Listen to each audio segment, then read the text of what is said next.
má foko mi dọ́nà ọjọ́ kan ló ń bẹ̀rẹ̀ o ló dífá fún bí ẹni tí ń ṣe Olúbàdàn ti ìlú Ìbàdàn Ọba Rashidi Ládọjà ṣe pagi kìlọ̀ fún àwọn Fúlàní darandaran wípé kí wọ́n dẹ́kun àti máa da ẹran jẹ ní ìta gbangba ní ìlú Ìbàdàn tí ń ṣe olúìlú ìpínlẹ̀ Ọ̀yọ́. Ọba Rashidi Adéwọ̀lú Ládọjà Olúbàdàn ṣe àpèjúwe irúfẹ́ ìwà yìí gẹ́gẹ́ bí èyí tí ò bá òfin mu àti wípé àwọn tí gbégi dínà irúfẹ́ nǹkan wọ̀nyí bẹ́ẹ̀ náà ni kò jẹ́ ìtẹ́wọ́gbà ní ìlú Ìbàdàn. Gẹ́gẹ́ bí ẹni tí ń ṣe Olúgbémiga Ayọ̀adé tí ó jẹ́ akọ̀wé ìròyìn sí ọba aládé náà ló fi ìdí ọ̀rọ̀ yìí múlẹ̀ nínú àtẹ̀jáde wípé Olúbàdàn ti ìlú Ìbàdàn Ọba Rashid Ládọjà ni ó sọ eléyìí di mímọ̀ lẹ́yìn ìpàdé tí ó wáyé pẹ̀lú àwọn ìgbìmọ̀ olórí ìlú àti ẹgbẹ́ àwọn àgbẹ̀ ti Ìjàyè.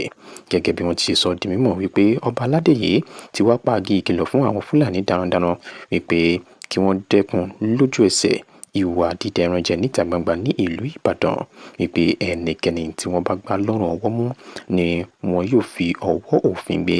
Bákan náà ni ó sọ dímọ̀ pé ẹni tí yóò bá kọ etí ikún sí eléyìí ní ìpínlẹ̀ Ọ̀yọ́ àwọn ò ní fi àyè gba irúfẹ́ ẹni bẹ́ẹ̀. Bákan náà àwọn yóò fi ọwọ́ òfin gbé ẹni yìí lọ sí ilé ẹjọ́. Gẹ́gẹ́ bí Olúbàdàn ti ìlú Ìbàdàn Ọba Rashid Adéwọ̀lú Ládọjà ṣe ti sọ di mímọ̀, ọba náà tẹ̀síwájú wípé wọ́n máa wo àwọn Fúlàní darandaran yìí láti máa ṣekú pa àwọn àgbẹ̀, kọlu àwọn ọmọ kéékèèké, àwọn ìyàwó àwọn, ba èrè oko jẹ́, pé gbogbo àwọn nǹkan wọ̀nyí ni àwọn èèyàn yìí fi ń rí ààyè gbé. Ládọjà wá ké sí gbogbo àwọn tí ọ̀rọ̀ kàn, àwọn olórí ìlú láti wà lójúfò ní gbogbo ibi tí wọ́n bá ń jọba lé lórí àbí tí wọ́n bá jẹ́ adarí lé lórí wípé kí wọ́n mú dídáàbò ẹ̀mí àti dúkìá lókùnkúndùn wípé tí wọ́n bá kọbi ara sí irúfẹ́ ọ̀rọ̀ tí òun sọ yìí ó ṣeéṣe kí òun máa fajúro sí wọn láti ààfin rẹ̀. Bákan náà ẹni tí ń ṣe alága fún àwọn àgbẹ̀ ti Ìjàyè sọ di mímọ̀ wípé ọ̀pọ̀ ìgbà ni àwọn Fúlàní darandaran wọ̀nyí ti ṣe ìkọlù sí àwọn ní agbègbè àwọn. Gẹ́gẹ́ bó ṣe sọ di mímọ̀ wípé ẹ̀mí àwọn ọmọ àwọn ló ti wà nínú ewu.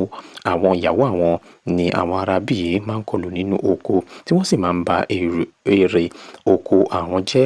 Ọlátúnjí wá rọ Olúbàdàn àti ìjọba ìpínlẹ̀ Ọ̀yọ́ láti ṣe ìrànlọ́wọ́ fún ẹgbẹ́ náà lọ́wọ́ àwọn Fúlàní darandaran. Bí ẹ kò bá gbàgbé ní ọdún 2021 ni àwọn gómìnà ní apá gúúsù ìwọ̀ oòrùn orílẹ̀-èdè Nàìjíríà fi òfin de dídẹ ẹran jẹ níta gbangba ní àwọn agbègbè kan ní ilẹ̀ Yorùbá nítorí ìjà àwọn darandaran Fúlàní yìí àti àwọn ará ìlú. Ìròyìn eléyìí jẹ́ ìròyìn ayọ̀ fún gbogbo àwọn ọmọ ilẹ̀ Kóòtù Òjìrè wípé Ọba Rashidi Adéwọ̀lú Ládọjà ni ó ti ṣe eléyìí dáadáa tí wọ́n sì gbé òṣùbà káre fún látàrí bí wọ́n ṣe wá fi òfin náà léde báyìí ó wípé àwọn Fúlàní wọ́n ti fi òfin dè wọ́n ní ìlú Ìbàdàn wípé kò sí ààyè fún dídá ẹran jẹ ní ìta gbangba mọ́. Eléyìí ló ti mú ọ̀rọ̀ oríyìn wá lọ́tùn lósì fún Ọba Rashidi Adéwọ̀lú Ládọjà. Kí lẹ̀yin rí sí eléyìí?